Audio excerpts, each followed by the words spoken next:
Amén, muy buenas noches, mis amados hermanos y amigos, el Señor les bendiga. Una vez más, es una bendición para mí estar con ustedes, compartiendo el mensaje del Evangelio de nuestro Señor Jesucristo, Adonai Yahshua Mashiach, desde aquí, desde la ciudad de Toronto, Ontario, Canadá.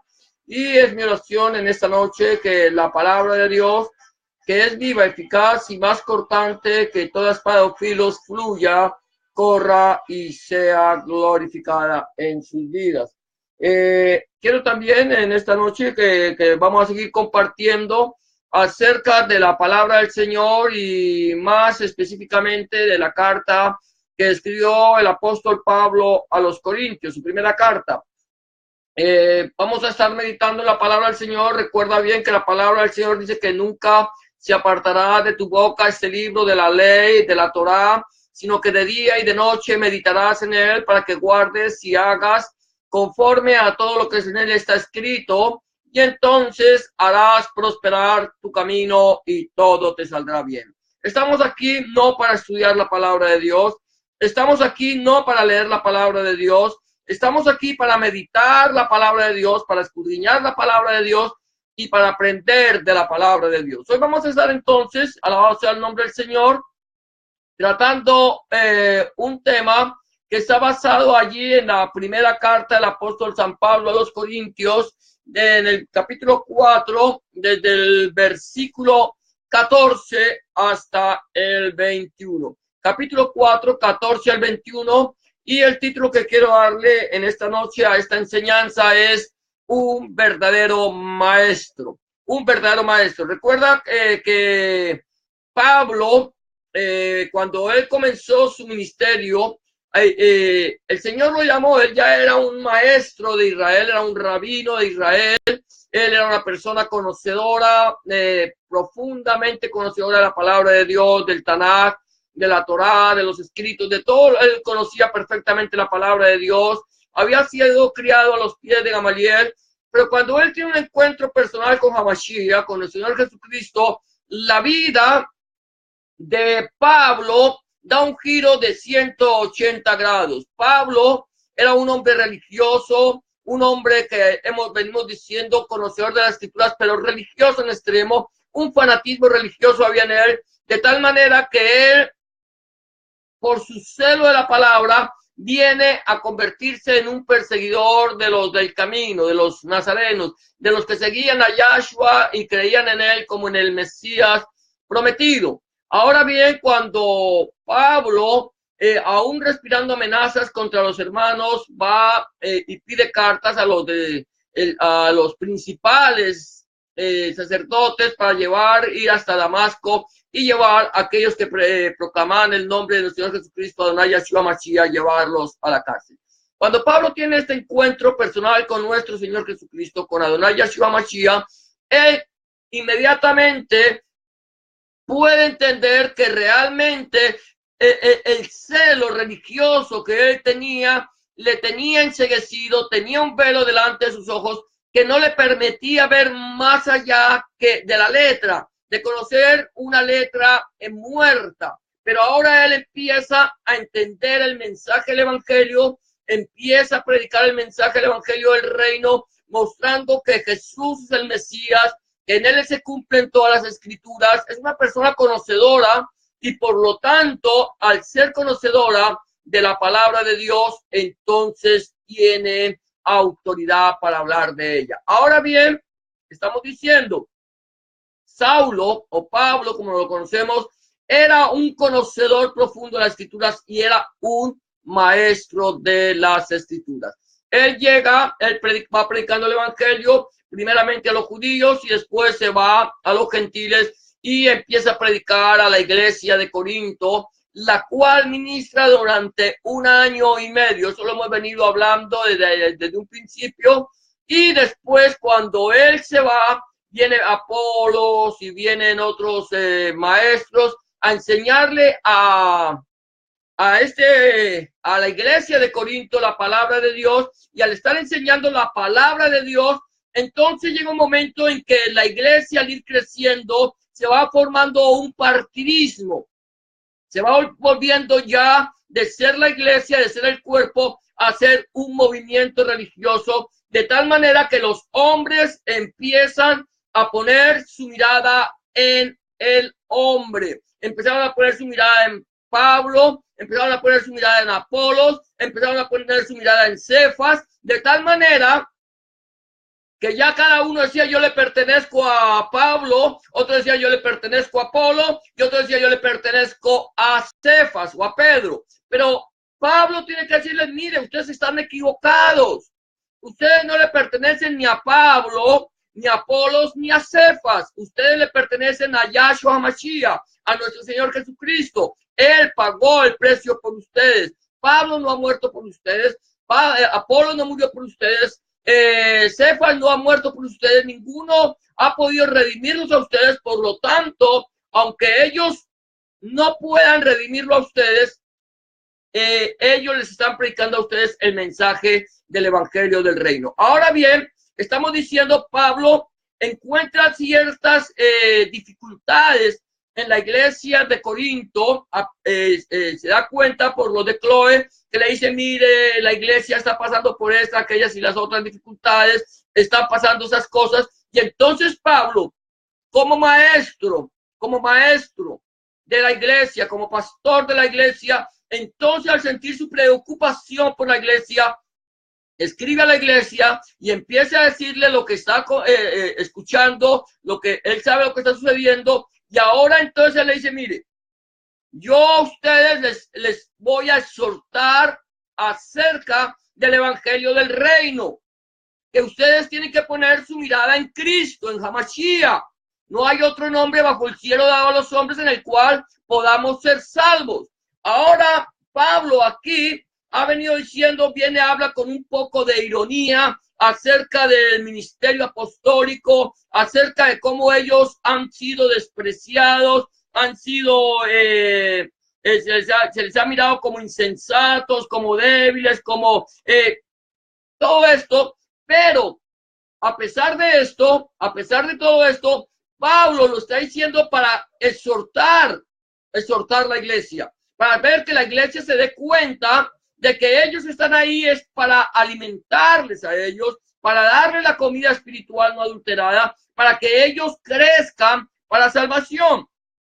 Ahora, aquí en el versículo 14, Pablo dice, no escribo esto para avergonzaros, sino para amonestaros como a hijos amados. Escucha esto, no escribo esto para amonestaros, no escribo esto, gloria a Dios, para avergonzaros. No escribo esto para avergonzarlos a ustedes, sino para amonestarlos. Él no lo escribe con el fin de que la iglesia se sienta mal. Un verdadero maestro no avergüenza a sus discípulos. Él no le escribió a la iglesia diciéndole, miren, ustedes son unos ignorantes, son unos estúpidos, ustedes son unas personas lerdas, que no han querido aprender, ustedes mejor les hubiera quedado como estaban. No, ese no era el objetivo de Pablo. Ese no puede ser el objetivo de un maestro, sea maestro lo que sea. El objetivo del maestro es exhortar. El objetivo del maestro es levantar el ánimo. Un verdadero maestro no avergüenza a sus discípulos. Y esto era lo que era la iglesia de Corinto. Y así como Pablo le está escribiendo a Corinto, nos está escribiendo a nosotros. Dice, mire, yo a ustedes no les estoy escribiendo para avergonzarlos. No quiero que ustedes se sientan mal por esto. No es mi intención de hacerlos sentir mal. Mi intención es hacerles a ustedes recapacitar de acerca de los caminos que ustedes están llevando. Ustedes no están siendo juiciosos. Ustedes no están tomando la palabra de Dios como es, sino que ahora se han convertido haciendo partidismo y todo eso, y esto no es lo que nosotros somos.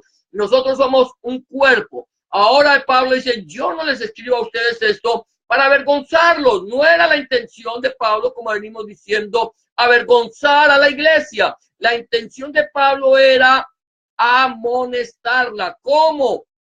Como a hijos amados. ¿Qué es lo que pasa? Pablo muestra su amor para la iglesia. Le está diciendo, mire, iglesia, yo quiero decirles a ustedes, yo no soy más que ustedes. Soy simplemente como un padre para ustedes. Yo les amo, así como el Señor les ama con amor eterno y por lo tanto les ha prolongado su misericordia. Yo quiero mostrar en ustedes el amor de Dios. Yo no les estoy escribiendo a ustedes para que se avergüencen. No les estoy diciendo que dejen de poner la mirada en el hombre, sino el Señor, para que se avergüencen. No, sino para a ustedes exhortarle, dice aquí Pablo, para amonestarles. ¿Cómo? Como a hijos amados. Ese era el deseo. Pablo miraba a la iglesia de Corinto como su hija. ¿Por qué como su hija? Porque él fue quien engendró, por así decirlo, la iglesia de Corinto. Él fue el que fue pregonero en Corinto del mensaje del evangelio del reino de nuestro Señor Jesucristo. Él levantó la iglesia, fue 1 año y medio predicando, fue 1 año y medio escudriñando las escrituras, fue 1 año y medio meditando en ellas, fue 1 año y medio levantando una iglesia temerosa de Dios, de Elohim, una iglesia que aprendiera a descansar en él, en el Señor. Ahora Pablo se va, escucha por los de Cloé que se están portando mal, que está habiendo partidismos, que está habiendo divisiones, y él, como un padre, les escribe para amonestarles. Eso es lo que el Señor hace con nosotros. Dios nos amonesta. Dios no te va a avergonzar. Un verdadero maestro, un verdadero pastor, un verdadero predicador de la palabra, un verdadero ministro no va a predicar la palabra para avergonzar a la iglesia. Un verdadero maestro o pastor no se va a parar ante un púlpito a decirle a la iglesia que son una partida de ignorantes, a decirle a la iglesia que tienen que conectar el cerebro. No, ese no es el plan de Dios. El plan de Dios es vayan, sírvanle, levántenla, aliméntenla, llévenla sobre sus hombros. Ustedes son los que son responsables de que esa iglesia crezca. Ustedes van a ir a sembrar, otros van a ir a regar, pero el crecimiento lo voy a dar yo, dice el Señor. Pero ustedes traten la iglesia como les gustaría que a ustedes les trataran. Trátenla con amor. Recuerde, pastor, ministro, evangelista, maestro, usted no es más que la iglesia. Usted no es más que el hermano. Usted es un igual a su hermano. Usted es una persona que está bajo la misma medida de su hermano. Así lleve usted 50 años en el evangelio y su hermano se acabe de convertir. ¿Por qué?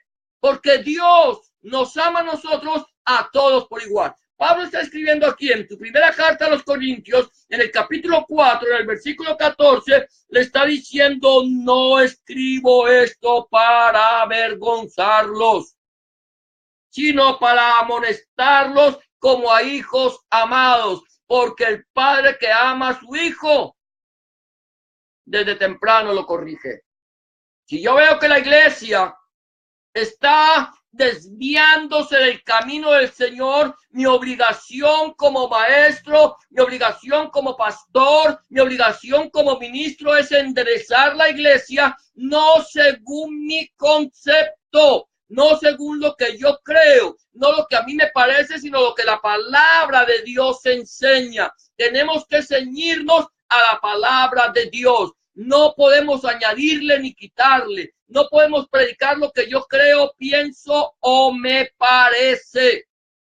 Predicamos la palabra del Dios vivo y verdadero, pero la vamos a predicar con amor, como el Señor nos ha mandado a nosotros, diciendo que ninguno tenga más alto concepto de sí como el que debe tener, sino mirando a los demás como superiores a él. Hay pastores, con dolor lo tengo que decir, o predicadores, o ministros que creen que porque están en un púlpito ahora son mayores que la iglesia. Si eso no es así. La cabeza de la iglesia, mi amado hermano, se llama Jesús de Nazaret, Adonai Yeshua HaMashiach, o nuestro Señor Jesucristo. Es el mismo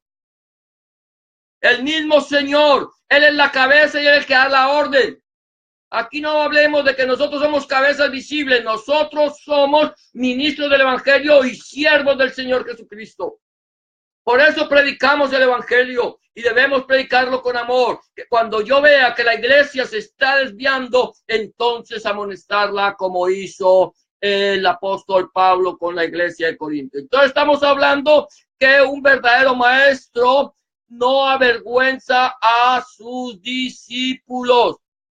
Ahora, sigue diciendo el versículo 15, porque aunque tengáis 10,000 años en Cristo, no tendréis muchos padres, pues en Cristo Jesús yo os engendré por medio del evangelio. Era de Pablo aquí les dice, yo más que maestro soy un padre para ustedes, un papá. ¿Por qué? Porque él dice, aunque tengan 1,000 años, aunque tengan 1,000 tutores, 1,000 tutores, ustedes tienen tutores.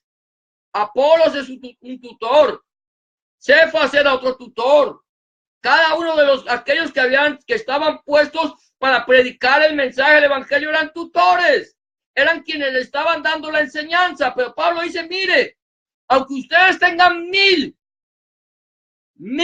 tutores, dice, no tendréis muchos padres, pues mira lo que dice, en Cristo Jesús yo os engendré por medio del evangelio. La semilla que Pablo puso en la iglesia para engendrar la iglesia no fue la semilla de Pablo. La semilla que Pablo puso para engendrar la iglesia en Corinto fue la palabra de Elohim, la palabra de Dios, el evangelio eterno de nuestro Señor Jesucristo que estaba establecido en ese entonces desde Génesis hasta Malaquías, desde el libro de Berechit hasta el libro del profeta Malaquías. Allí estaba escondido y sigue estando escondido el evangelio que luego fue revelado por los apóstoles y que lo tenemos nosotros en el Nuevo Testamento, Obri Kadashah. Pablo dice, mire, yo los engendré a ustedes y la semilla que les di a ustedes para que ustedes nacieran no fue mi palabra, no fue mi concepto, no fue lo que yo pensé. Les engendré en Cristo con el evangelio. Y yo, por esa razón que yo os engendré a ustedes, me considero un padre para ustedes y como padre los estoy exhortando a que vuelvan su mirada hacia Dios, a que pongan su mirada en el Señor, a que recuerden que solamente hay un Dios y un mediador entre Dios y los hombres. Pongan su mirada en el Señor, como dice Hebreos capítulo 12, versículo 2, cuando dice, puesto los ojos en Jesús, en Yahshua, el autor y el consumador de la fe. En él, amado hermano, amigo, amiga que me escucha, solamente en él tenemos que poner nuestra mirada. Es en él. La Biblia dice claramente en el libro de Jeremías, maldito el hombre que confía en el hombre. Y cuando hablamos de hombre, a mí me gusta ser muy claro, cuando la Biblia habla de hombre no habla del varón, habla del género humano, varón y hembra, es uno solo. Maldito el ser humano que confía en el ser humano. Bendito el ser humano que confía en el Señor y en él pone su esperanza. Es poner los ojos en el Señor, es mirar al Señor. Nosotros estamos para predicar el mensaje del evangelio, pero no para que nos miren a nosotros. Aquí vamos. Algunos dirán, hermano, un momento. Ellos tienen que mirarnos. No, hermano. No. No, la iglesia no tiene que poner la mirada en el pastor, ni en el maestro, ni en el evangelista, ni en el predicador. La iglesia tiene que poner la mirada en Jesús, en Yahshua HaMashiach, en el autor y el consumador de la fe. Es en él, absolutamente en él. Y Pablo está diciendo aquí claramente, yo los engendré en Cristo. Pues en Cristo Jesús yo os engendré por medio del evangelio.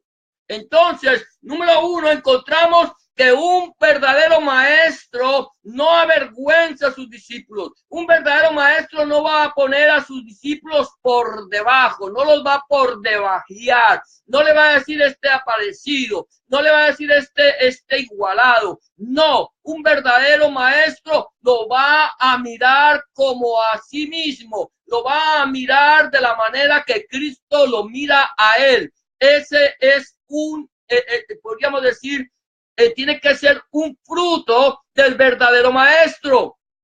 Un verdadero maestro mirará a sus discípulos como a hijos, los amará como a hijos, no los mirará como un objeto o como algo como negocio. No, los amará como amaría a sus propios hijos, los tiene que mirar con amor y tiene que exhortarles con el amor de Dios. Mira lo que sigue diciendo, versículo 16, por tanto os ruego que me imitéis. Un verdadero maestro enseña con el ejemplo. Por tanto os ruego que me imitéis. ¿Qué pasaba aquí? Pablo está diciéndole, mire, no les está diciendo, escucha bien esto, no les está diciendo que pongan su mirada en él. No, nunca lo dijo. Él dice, ahora dice que está enseñando que nosotros tenemos que mirar al Señor, pero dice, imíteme a mí. ¿Por qué Pablo dice que lo imiten? Hay otra parte en la escritura que dice 6 imitadores de mí como yo de Cristo. ¿Por qué? Porque el maestro no puede solamente enseñar con palabras. Usted puede tener la teoría. Yo puedo tener la teoría, yo fui a la universidad, me preparé como maestro, me preparé para dar esta cátedra y conozco muy bien la cátedra. La cátedra que nosotros estamos dando no es la cátedra de Moisés. Nosotros estamos enseñando el evangelio del reino. Pero yo tengo que tomar la teoría, escucha esto, tomo la teoría, la hago mía, vivo la teoría para que la teoría la puedan vivir otros. De otra manera digo, tomo la palabra, hago la palabra parte de mí, vivo la palabra para que otros puedan vivir la palabra como yo la vivo. Yo le puedo decir a ustedes, miren, no se equivoquen, que los ladrones no heredarán el reino de los cielos, pero yo soy un ladrón, estoy sacándome del dinero de la iglesia, le estoy robando el dinero a la iglesia, estoy cogiendo el dinero para mis propios provechos y estoy robándole al Señor y estoy diciéndole que los ladrones no heredarán el reino de los cielos. Entonces no puedo pedirle a la iglesia que no robe, porque como yo como maestro, como pastor, estoy tomando lo que no me pertenece. Por lo tanto, Pablo no solamente predicaba, no solamente enseñaba, no solamente instruía y construía y levantaba, sino que Pablo, así como él hablaba, así vivía.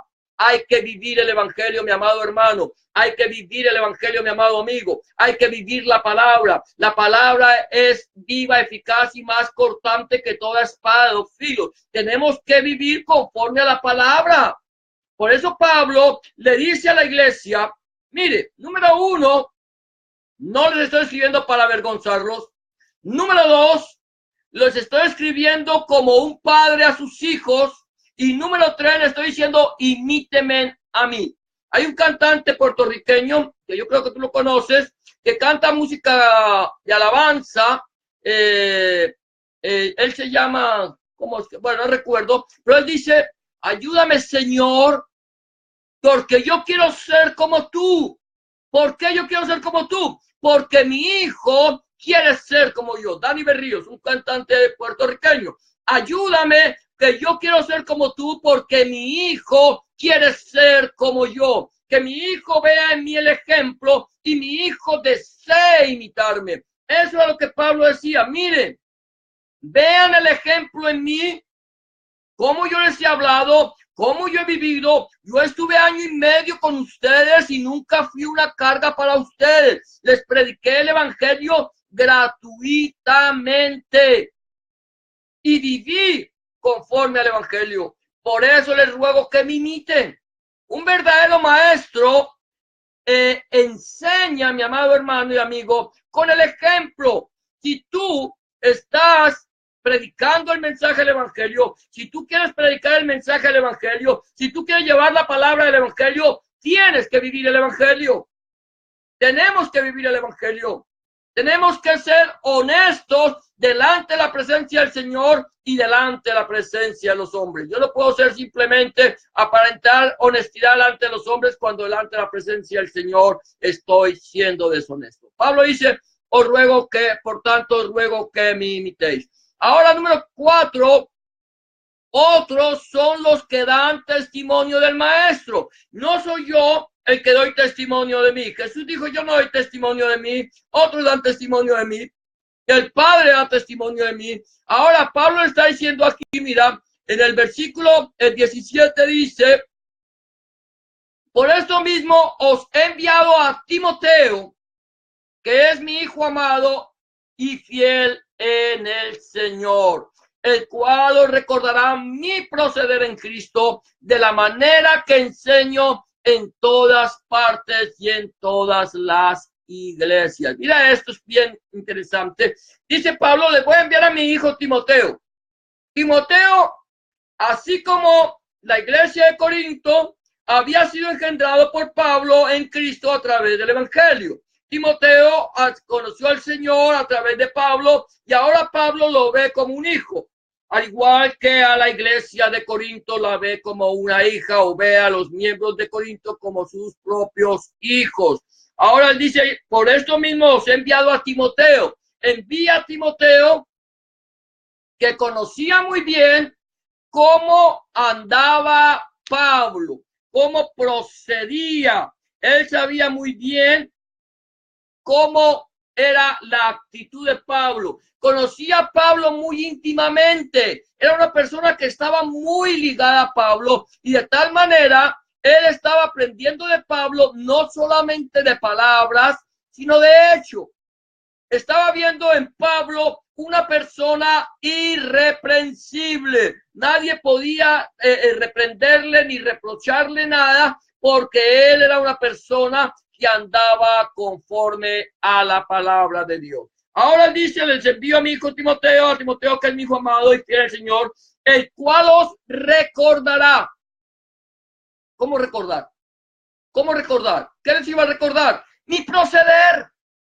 ¿Se acuerdan cuánto tiempo estuve yo con ustedes, iglesia de Corinto? Le dice Pablo. ¿Recuerdan que yo los engendré a ustedes?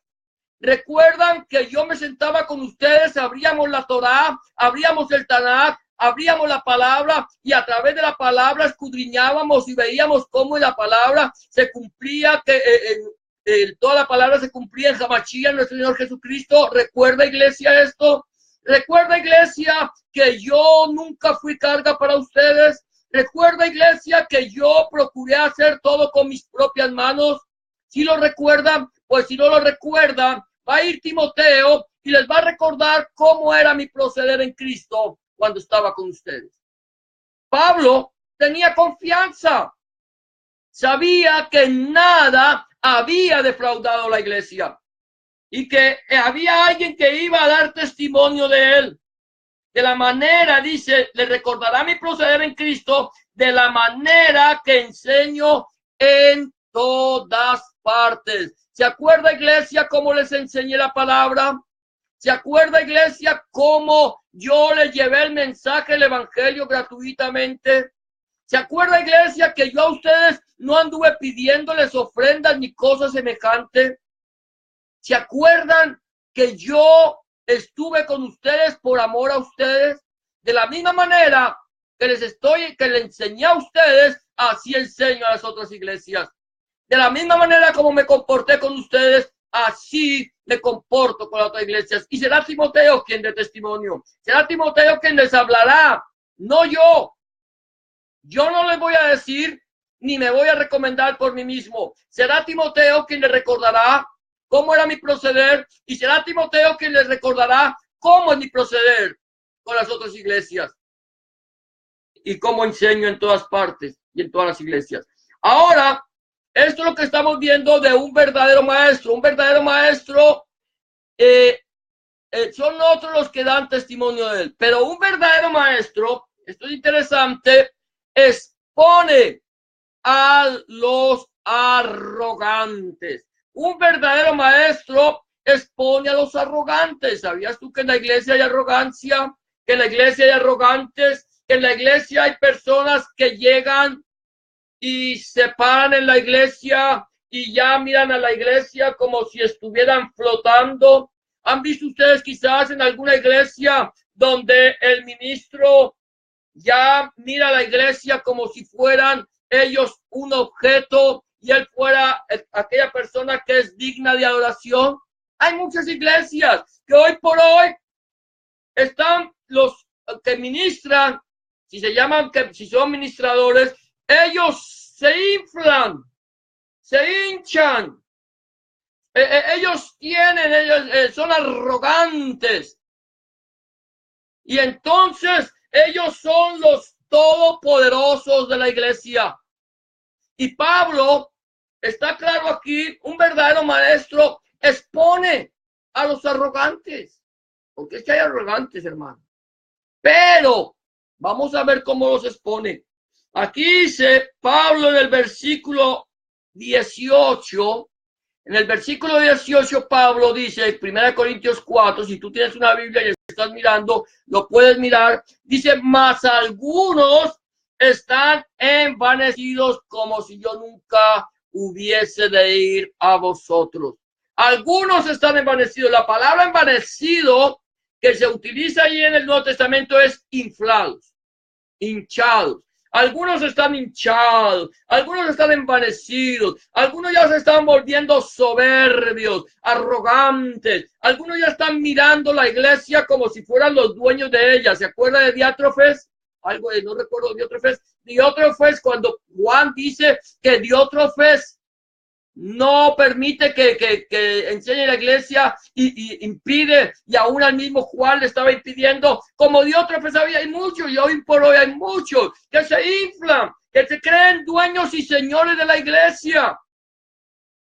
Personas que dicen que Dios no va a hacer nada en su iglesia sin antes pedirle permiso. Eso se llama arrogancia. Se llama petulancia, inflados. Entonces dicen, Dios no hace nada en mi iglesia si no me pide permiso. O aquellos que ya le pueden decir, mire, la Biblia aquí está mal, aquí la Biblia está mal escrita. Esa es gente arrogante. O aquellos que llegan y dicen, míreme, yo soy el apóstol. O yo soy aquí el pastor, usted aquí es un aparecido. Eso se llama arrogancia. Y Pablo dice que, mire, algunos están envanecidos, algunos se han inflado porque creen que yo no voy a volver a la iglesia, porque creen que no voy a ir a mirar otra vez cómo es lo que está pasando en ella y cómo voy a corregir las cosas que se están dañando en la iglesia. Nosotros estamos llamados a enderezar la iglesia, mi amado. Nosotros estamos llamados a predicar el mensaje del evangelio. Si tú por alguna razón me estás escuchando, me estás viendo y tú me dices, hermano, yo quiero que usted me muestre dónde, aquí lo estamos viendo. Nosotros estamos llamados a enderezar la iglesia, a pedir, a mostrar y a exponer a aquellos falsos apóstoles, como lo hizo Pablo, aquellos falsos profetas, aquellos falsos ministros que vienen inflados, hinchados, que se creen superiores. Aquí, hermanos, todos vamos por la misma medida. Todos la misma medida en Cristo. Y todos compareceremos ante el tribunal de Cristo a recibir nuestra corona, a recibir nuestra recompensa de lo que hayamos hecho en el cuerpo, sea bueno o sea malo. Ahora mira esto. Entonces, un verdadero maestro, mi amado hermano, gloria a Dios, es una persona que expone a los aquellos que se hinchan, a los arrogantes, pero porque tenemos que exponerlos. Hermano, es que no podemos juzgar, tenemos que callarnos, no podemos hablar del ungido del Señor. Hermano, no hable del ungido. Hermano, ¿cuál ungido? ¿Quién es el ungido? Nosotros, mi amado hermano, somos siervos de Jesucristo. Y nosotros, como siervos, tenemos la obligación de hablar la palabra de Dios. La Biblia dice que el que sabe hacer lo bueno y no lo hace, le es contado por pecado. Hay muchas personas que no se atreven a decir nada porque les da miedo hablar contra el ungido del Señor. Si el ungido del Señor, mi amado hermano, si el ungido del Señor está predicando algo que no está en la palabra del Señor, el ungido del Señor no es ungido del Señor. Si el ungido del Señor está predicando desorden en la iglesia, el ungido del Señor no es ungido del Señor, porque el Señor es un Dios de orden.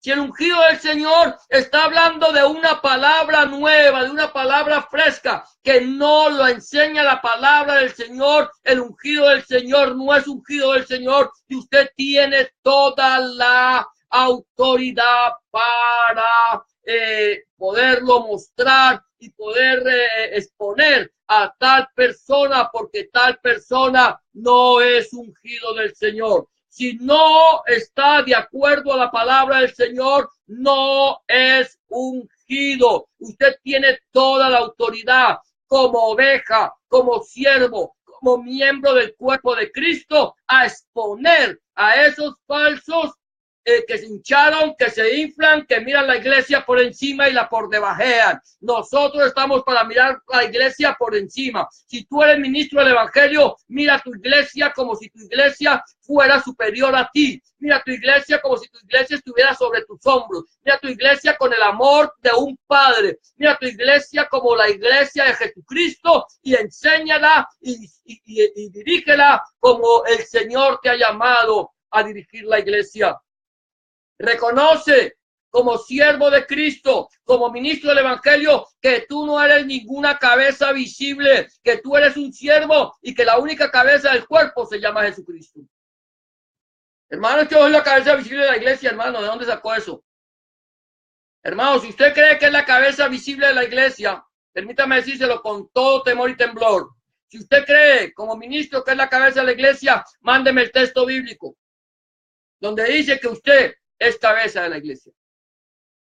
La cabeza de la iglesia es Cristo. El resto somos solamente miembros los unos de los otros. Entonces, un verdadero maestro, mi amado hermano, un verdadero maestro expone a los arrogantes, pero también muestra de dónde proviene su autoridad. Un verdadero maestro muestra de dónde proviene su autoridad. Mira lo que dice el apóstol Pablo, versículo 19, dice de la siguiente manera: pero iré pronto a vosotros, si el Señor quiere, y conoceré con no las palabras, sino el poder con los que andan envanecidos, porque el reino de Dios no consiste en palabras, sino en poder. Mira, esto es poderoso. Dice el Señor, dice Pablo, pero iré pronto a vosotros, si el Señor quiere, y conoceré no las palabras, sino el poder de los que están envanecidos, porque el reino de Dios no consiste en palabras, sino en poder. Aquí no es cuestión de qué bonito hablo, hermano. Hermano, cómo habla de bonito, qué bonitas palabras, cómo se muestra, no, aquí es poder, porque la palabra de Dios es poder de Dios. Es una palabra que convierte, es una palabra que transforma, es una palabra que instruye, es una palabra que levanta. Aquí hay aquellos que están envanecidos, que creen que saben mucho, no saben nada. El apóstol Pablo mismo lo dice aquí en esta carta a los Corintios, dice, si alguno, eso lo veremos más adelante, cree que sabe algo, aún no sabe nada como debe saberlo. Oh, profundidad de las riquezas, de la sabiduría y de la ciencia de Dios. Cuán insondables son tus juicios e inescrutables tus caminos. Porque de Él y por Él, para Él son todas las cosas. En Romanos Pablo escribe esto. Tú y yo estamos aquí para aprender de la palabra y estaremos aprendiendo la palabra y viviendo la palabra y conociendo la palabra, enseñando la palabra, pero aunque vivamos toda la vida en la palabra, no alcanzaremos a llegar a la profundidad de ella. Ahora Pablo dice aquí que él va, está mostrando de dónde proviene su autoridad. Un verdadero maestro muestra de dónde proviene su autoridad. ¿De dónde proviene tu autoridad, hermano? ¿De dónde proviene la autoridad del pastor o del predicador o del ministro? ¿De dónde proviene? ¿De la iglesia? ¿Que lo puso allí en el ministerio? ¿Proviene la autoridad del consistorio o de la... del grupo de hermanos que lo pusieron? No. Tu autoridad, mi amado hermano, mi autoridad, mi hermano, no puede venir de los hombres. Nuestra autoridad tiene que venir directamente del Dios Altísimo. Y ya para terminar, hoy quiero decirte que un verdadero maestro disciplina con amor. Un verdadero maestro disciplina con amor. Hemos venido diciendo que un verdadero maestro no por debajea a la iglesia. Un verdadero maestro no maltrata a la iglesia. Un verdadero maestro ama a la iglesia. Y un verdadero maestro disciplina con amor. Con esto vamos a terminar lo que dice la palabra del Señor. Dice, ¿qué queréis? ¿Qué queréis? ¿Iré a vosotros con vara o con amor y espíritu de mansedumbre? ¿Cómo quiere que yo vaya? Dice Pablo. ¿Cómo quieres tú que el Señor venga a ti? ¿Con vara o con espíritu de mansedumbre y amor? Con espíritu de amor y mansedumbre. Ahora, mira, la palabra del Señor es clara cuando dice el Señor, tu vara y tu callado me infundirán aliento. ¿Cuál es la vara? ¿Cuál es el callado? Permíteme decirte que la vara y el callado son una sola pieza, no son dos piezas. Aquí llevo la vara y aquí llevo el callado. No, mi amado, la vara y el callado son una sola pieza. Es como un bastón, es una vara que al final de ella termina en una cobertura. Esa parte que hay en una curva se llama el callado. El Señor nos llama, nos quiere llamar a nosotros a una disciplina. Él nos disciplina con vara, pero con amor. Cuando nosotros como ovejas, seamos pastores, seamos ministros, seamos predicadores, nos llamemos como nos queramos llamar, somos ministros del Evangelio, somos siervos de Jesucristo, tanto ovejas como pastores y ministros, cuando nosotros nos queremos descarriar, salirnos del redil, salirnos del camino, el Señor con la vara, con la parte de la punta de esa vara, nos golpea. ¿Para qué? Para que nosotros nos enderezcamos. Eso es lo que hace el maestro. El maestro tiene que disciplinar y enderezar, pero con amor. El callado es aquel que el pastor utiliza para atraer la oveja que está en peligro. Nosotros tenemos que saber cuando la oveja se está descarriando y cuando la oveja está en peligro de caer. Una cosa es disciplinar y otra cosa es dar amor. Aquí Pablo dice, ¿qué queréis? Y ya vosotros con vara, ¿quieren vara? Vara van a recibir. ¿Cuál es la vara? Aquí está la vara. ¿Qué quieren? ¿Vara? ¿O quieren amor y espíritu de mansedumbre? ¿Quieren amor y espíritu de mansedumbre? Aquí está el amor y el espíritu de mansedumbre. Aquí, en Cristo. En Cristo, el Señor Jesucristo dice, venid a mí todos los que estáis trabajados y cargados, y yo os haré descansar. Y aprended de mí, dice el Señor, que soy manso y humilde de corazón. ¿Cómo está tu vida delante del Señor? ¿Estás andando conforme a la voluntad del Señor? ¿Estamos actuando conforme a la voluntad de Dios? ¿Cómo es la enseñanza que nos están dando en la iglesia? ¿Nos están amonestando? ¿Cómo nos están tratando en la iglesia? ¿Cómo es? ¿Nos están avergonzando o nos están amonestando? ¿Nos están viendo como a hijos o nos están viendo como a un objeto más en la iglesia? Nos están enseñando con el ejemplo. ¿Cómo es el ejemplo de nuestro pastor, de nuestro ministro, la persona que nos está hablando el mensaje? Otros están dando testimonio del maestro. Otros están dando testimonio de la persona que está ministrando. ¿Cómo está nuestra vida? Eso lo sabes tú. ¿De dónde proviene la autoridad? ¿De dónde proviene la autoridad de tu pastor? ¿De dónde? ¿Cómo está tu vida con el Señor? ¿Le has puesto tu mirada en el pastor? ¿Has puesto tu mirada en el ministro? ¿Has puesto tu mirada en el evangelista o como se llame? ¿En quién has puesto tu mirada? Recuerda una vez más lo que dice Hebreos 12:2. Puestos los ojos en Jesús, el autor y consumador de la fe. ¿Has puesto tu mirada en Jesús? ¿Has puesto tu mirada en Cristo, en Hamashiach?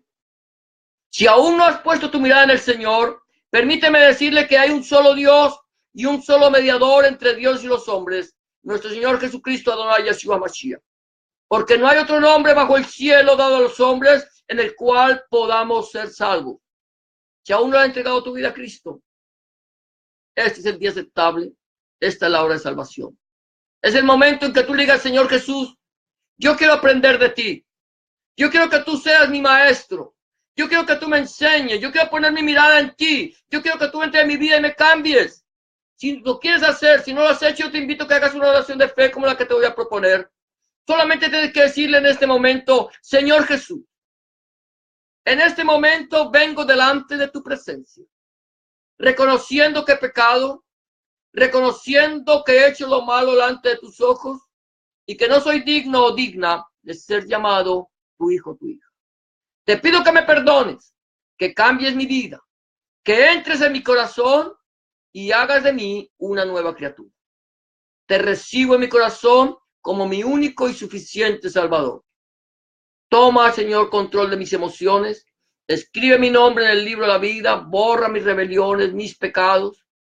Y escribe el nombre de mi Dios, tu nombre en mi corazón, para que yo pueda entender ahora en este momento que soy posesión única y exclusiva tuya. En el nombre de Jesús te doy gracias, Padre. Amén y amén.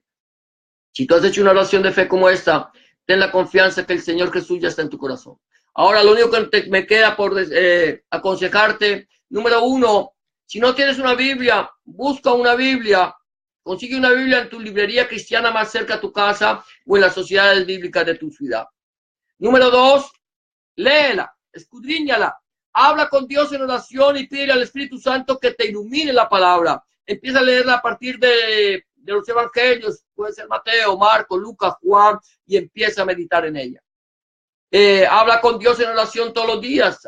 Orar es hablar con Dios. Y número 3, busca un lugar donde te congregues, donde se predique el mensaje del evangelio del Señor Jesucristo y de Génesis al Apocalipsis. Donde el centro del mensaje sea nuestro Señor Jesucristo y no el predicador. Donde el centro del mensaje sea nuestro Señor Jesucristo y no el fundador del movimiento. Donde el centro del mensaje sea nuestro Señor Jesucristo, su santa palabra, el Padre, el Hijo y el Espíritu Santo. Y se predica el mensaje completo del Señor Jesucristo desde Génesis hasta Apocalipsis. Vamos a terminar orando. en esta noche por las personas que están enfermas, por las personas que están atadas, por los matrimonios. Vamos a orar también por los niños de este mundo, por los niños que están desprotegidos y aún por los que están en la iglesia. Vamos a orar por las personas que tienen necesidades económicas, por la iglesia y por Israel. Si tú estás enfermo o sabes de alguna persona que está enferma y quieres orar por ella, te invito a que te unas conmigo y vamos a orar por esa necesidad. Cierra tus ojos, vamos a orar.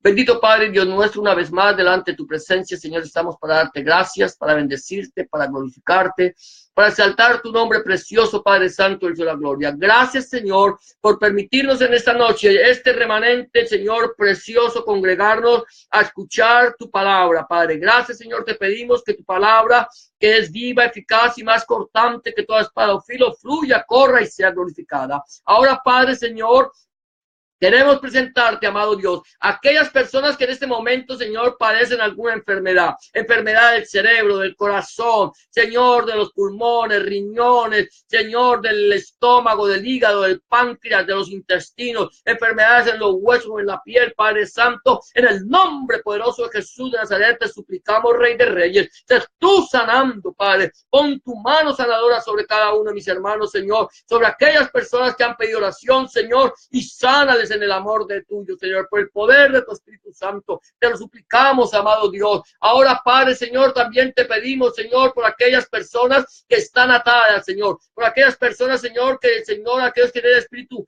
de depresión, de suicidio, Señor, mujeres con espíritu de aborto, con espíritu de lesbianismo, hombres con espíritu de homosexualismo, aquellas personas, Señor, que tienen espíritu de idolatría, Señor, de hechicería, de brujería, de robo, de mentira, Señor, Dios mío, de avaricia, Padre, pon tu mano y da libertad al cautivo. Muestras cuán importantes son ellos para ti, Padre Santo. Oh, soberano Dios, mira a los niños de la tierra, mira a los niños maltratados, los niños abandonados, los niños, Señor, abusados, los niños violados, los niños de la guerra, los niños de tu iglesia, Padre Santo. Cada uno de ellos te pedimos, Señor, pon tu mano, guarda esta juventud, guarda esta niñez. Señor, Dios mío, sana heridas en los que han sido maltratados. Y en el nombre de Jesús de Nazaret, Señor, te suplicamos, Señor, escóndelos en el hueco de tu mano, Padre.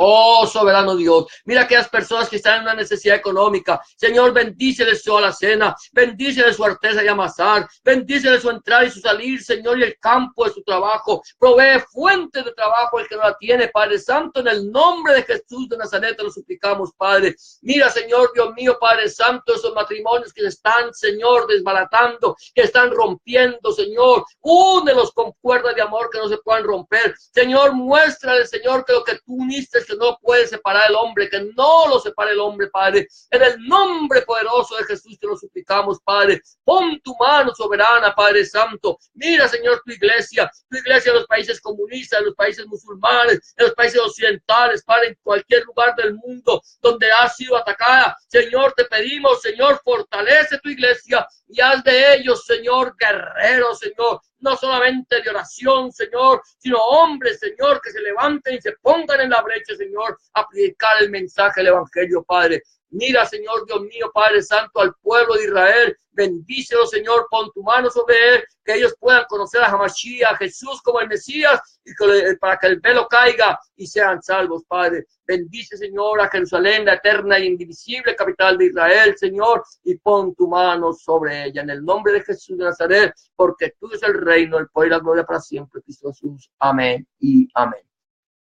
Amados, el Señor les bendiga. Ha sido una bendición para mí compartir con ustedes el mensaje del Evangelio. Espero que este mensaje haya sido de bendición para nuestras vidas, que nos haya edificado. Nuestro propósito es edificar el cuerpo de Cristo y también llevarle a aquellos que no conocen el mensaje del Evangelio una palabra de vida, una palabra de esperanza y que puedan aprender más del Señor, conocerle y entregarle su vida. Será hasta mañana, si el Señor lo permite. Muchas gracias por acompañarnos, gracias por orar por nosotros. Nosotros seguiremos orando por ustedes y que la paz de Dios, que sobrepasa todo entendimiento, llene sus corazones y sus pensamientos en Cristo Jesús, Señor nuestro, Adonai Yahshua Mashiach. Será hasta mañana, si el Señor así lo permite. Bendiciones para todos.